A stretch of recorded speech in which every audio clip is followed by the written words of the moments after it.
you think he's yelling help? Yes. All right, what is your phone number? Were you able to hear that voice? Yes, sir. In the background? Yes. You heard, of course, a woman's voice in the foreground, correct? Yes, sir. Do you know whose voice that was screaming in the background? Yes, sir. And whose voice was that? My son, George. And are you certain of that? Because he's my son. Mr. Zimmerman, you have heard him yelling out and for help or crying, or have you heard him just laughing and screaming? All the above. All. Isn't it true you've never heard him yelling or crying for help, yelling for help? Not for help. Not in that distinction. Thank you very much, ma'am. If I may. You've never heard him screaming for his life before, have you? Correct. But regarding, I'll rephrase it, have you ever heard him screaming for his life before this call?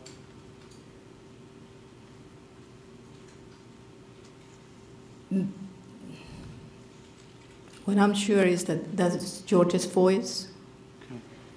So The scream is I haven't heard him like that before, but the anguish that scream, that he's, the way that he's screaming, it describes to me anguish, fear, I would say terror. And is that the anguish, fear, and terror, without question, of your son's voice? Yes, sir.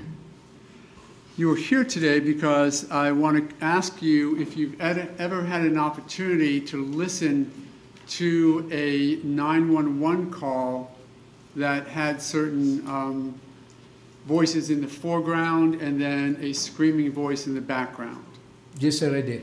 What I'd like you to do, if you would, is to tell the jury the first time and the circumstances that you had heard that call. The exact date, I don't remember. It was sometime in March of 2012. I am sitting in my computer at home, involved, to be exact, I cannot recall, but I was in the computer, and all of a sudden, the TV in my house is located right behind. If I could, I show you, this is my desk, and right behind me is my television. When I'm actually working the computer, my wife is watching the news.